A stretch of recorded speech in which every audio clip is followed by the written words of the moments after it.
திருவாரூரில் அறுவடைக்கு தயாராக இருந்த சம்பா பயிர்களை புகையான் நோய் தாக்கியதால் விவசாயிகள் செய்வதறியாமல் தவித்து வருகின்றனர். திருவாரூர் மாவட்டம் முத்துப்பேட்டையில் சுமார் 30,000 ஏக்கர் பரப்பளவில் சம்பா சாகுபடி செய்யப்பட்டுள்ளது.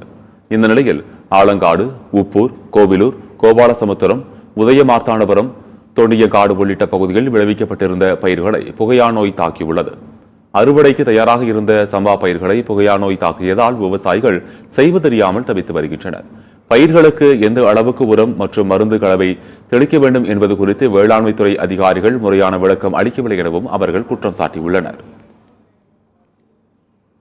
இந்த புகையான் தாக்குதல் இருந்து கடைசி கட்டத்தில் விவசாயம் அறுவடை செய்யக்கூடிய அந்த ஒரு 15 நாளைக்கு முன்னாடியோ இல்லை ஒரு மாதத்துக்கு முன்னாடியோ தான் இந்த தாக்குதல் அப்படின்னு இருக்கு. இன்னைக்கு இந்த புகையான் தாக்குதலுக்காக இந்த ஆரம்ப காலகட்டத்தில் இது ஒரு தாக்குதல் விவசாயிகளுக்கு ஒரு விழிப்புணர்வு இல்லாமல் இருந்தது. அப்போ ஏதோ கொலை நோய் தாக்குது, புகையான் தாக்குது அப்படின்னு பல பேரில் சொன்னாங்க.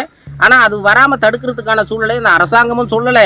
இந்த அரசாங்கம் அதற்கான மானிய விலையில் மருந்தும் கொடுக்கல. 20 மில்லி மருந்து இன்னைக்கு 1100 ரூபா விற்கக்கூடிய சூழ்நிலை. அந்த மருந்தை வாங்கி கடைசி முயற்சியாக அதை அடிக்கிறதுக்கான விவசாயிகள் மீறும் கடனிலே தள்ளப்பட்டிருக்கிறார்கள். அந்த கடனுக்கு வழங்கப்படுகிற அந்த அரசாங்கம் உடனடியாக அந்த நிலங்களை ஆய்வு செய்து அவர்களுக்கு உரிய நிவாரணம் கிடைக்க நடவடிக்கை எடுக்க வேண்டும் என்று கேட்டுக்கொள்கிறேன்.